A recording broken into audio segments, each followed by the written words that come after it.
Hello everyone, welcome to your channel in rational English classes. आप लोगों का बहुत बहुत स्वागत है रेशनल इंग्लिश क्लासेस में। प्यारे बच्चों, आज हम लोग पढ़ेंगे सब्जेक्ट वर्ब एग्रीमेंट के बारे में। इसको हम लोग सिंटेक्स भी कहते हैं। इसके पहले हम लोग सब्जेक्ट वर्ब एग्रीमेंट का पार्ट 1 में हम लोग पढ़ चुके हैं कि सब्जेक्ट वर्ब एग्रीमेंट किसे कहते हैं, इसका कैसे प्रयोग किया जाता है। साथ ही साथ हम लोग एसएसपीपी के बारे में पढ़ चुके हैं। SSPP singular subject singular verb, PP का अर्थ होता है प्लूरल सब्जेक्ट प्लूरल वर्ब। इस फॉर्मूला को हम लोग विस्तृत रूप से चर्चा कर चुके हैं पार्ट 1 में। आज हम लोग आगे के कुछ पॉइंट्स को पढ़ेंगे।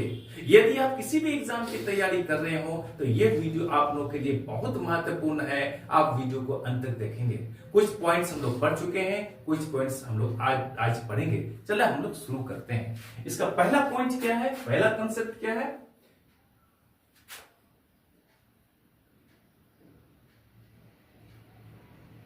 सब्जेक्ट वर्ब एग्रीमेंट, इसका हम लोग क्या कहते हैं? सिंटेक्स भी कहते हैं।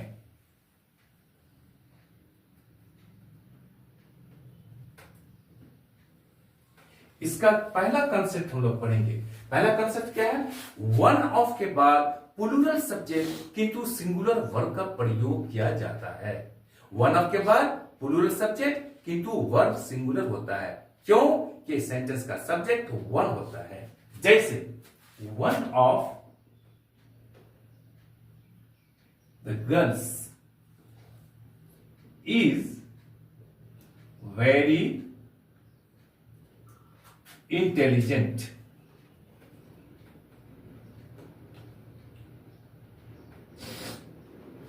One of the girls is very intelligent. यहां पर क्या देखते हैं कि जितनी सारी लड़कियां हैं उनमें से एक लड़की बहुत इंटेलिजेंट है।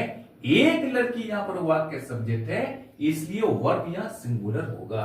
बच्चे क्या गलती करते हैं? यहां गर्ल्स प्लूरल देखता है, इसलिए यहां पर प्लूरल वर्ब का प्रयोग कर देते हैं, जो गलत है। That's all. अब हम लोग दूसरा नंबर में पढ़ेंगे। दूसरा पॉइंट पढ़ेंगे हम लोग। क्या पढ़ेंगे? यह नंबर ऑफ के बाद प्लूरल सब्जेक्ट तथा प्लूरल वर्ब का प्रयोग किया जाता है। यह नंबर ऑफ का अर्थ होता है बहुत। जैसे ये number of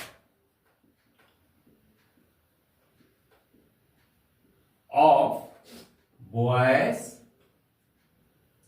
are going to London.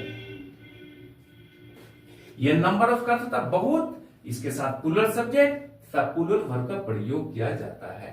ठीक इसी तरह से द नंबर ऑफ के बाद प्लूरल सब्जेक्ट किंतु सिंगुलर वर्ब का प्रयोग किया जाता है, क्योंकि द नंबर ऑफ का अर्थ होता है संख्या। जैसे the number of boys was 50।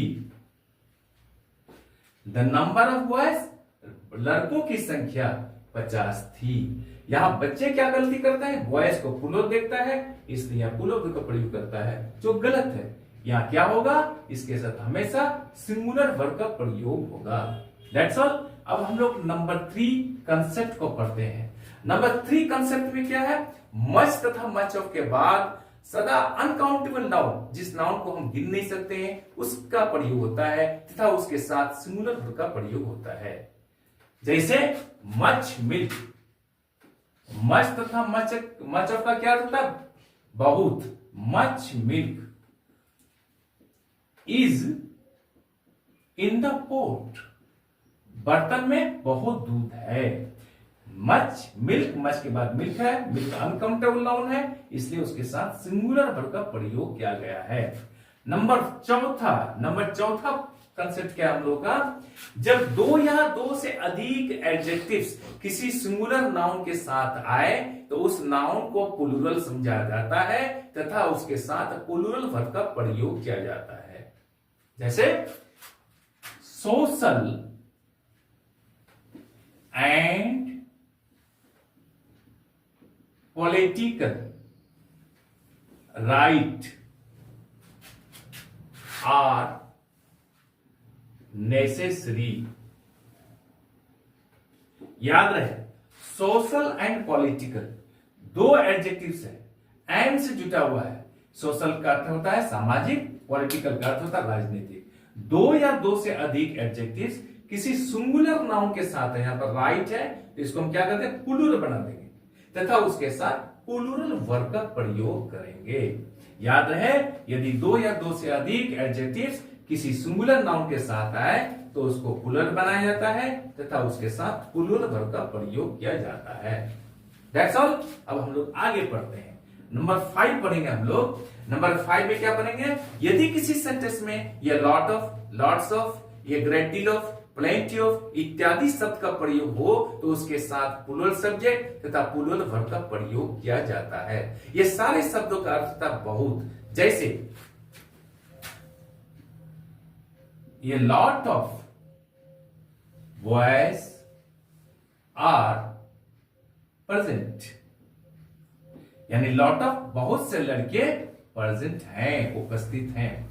ठीक उसी तरह से ये लॉट ऑफ, लॉट्स ऑफ, ये great deal of, plenty of के बाद यदि अनकाउंटेबल नाउन है, जिस नाउन को हम गिन नहीं सकते हैं, तो उसके साथ सिंगुलर वर्ब का प्रयोग किया जाता है। जैसे ये lot of ghee is in the pot, यानी पोट में बहुत सा घी है। ये लॉट ऑफ घी, बहुत सा घी, इज इन द पोट, बर्तन में है। याद रहे, ये लॉट ऑफ के साथ ये लॉट्स ऑफ कभी नहीं कीजिएगा, या तो आप ये लॉट ऑफ लिखिएगा या फिर लॉट्स ऑफ लिखिएगा, दो में से एक ही लिखिएगा। तो ये लॉट के बाद अनकाउंटेबल नाउन घी है, इसलिए इसके साथ वर्ब सिंगुलर होगा। That's all. नंबर 6 कंसेप्ट हम लोग पढ़ेंगे। नंबर 6 में कंसेप्ट में क्या है, मोर देन के बाद अगर प्लूरल सब्जेक्ट रहे तो प्लूरल वर्ब और सिंगुलर सब्जेक्ट रहे तो सिंगुलर वर्ब का प्रयोग किया जाता है। जैसे more than 5 boys are reading. फिर दूसरा एग्जांपल लेते हैं हम लोग, more than 1 boy is reading. More than के बाद प्लूरल सब्जेक्ट है 5 बॉयज, तो वर्ब भी प्लूरल होगा। मोर देन के बाद 1 बॉय सिंगुलर है, इसलिए वर्ब भी सिंगुलर होगा। That's all.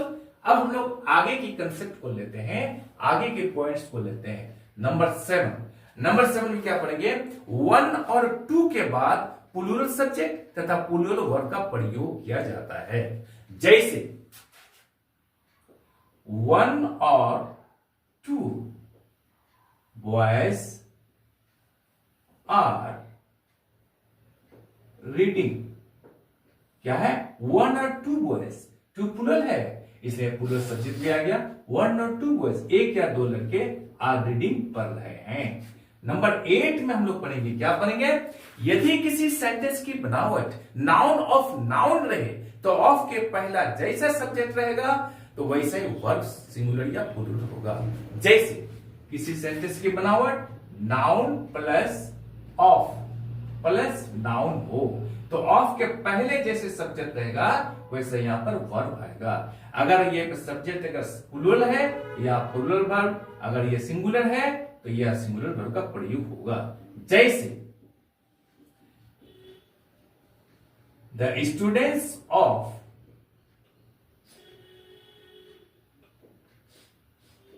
Marwari college are good.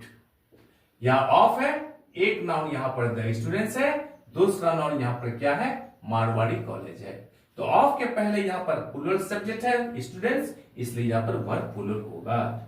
ठीक उसी तरह से हम लिख सकते हैं the colour of these pens is red.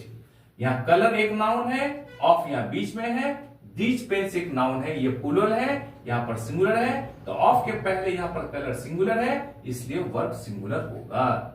That's all. याद रहे, यदि किसी सेंटेंस की बनावट नाउन ऑफ नाउन हो तो ऑफ के पहले जैसा यहां पर नाउन होगा प्लूरल होगा तो यहां पर प्लूरल होगा, अगर सिंगुलर होगा तो यहां पर सिंगुलर होगा। आज हम लोग यहीं तक रखते हैं। आई एम श्योर कि वीडियो आपको अच्छी लगी होगी। आप चैनल को लाइक और सब्सक्राइब कर दें और बगल वाले बेल आइकन को दबा दें, जिससे कि हर आने वाला वीडियोस का नोटिफिकेशन आपको मिलता रहे। आप लोग खुश रहें, पढ़ते रहें, आगे बढ़ते रहें। बाय।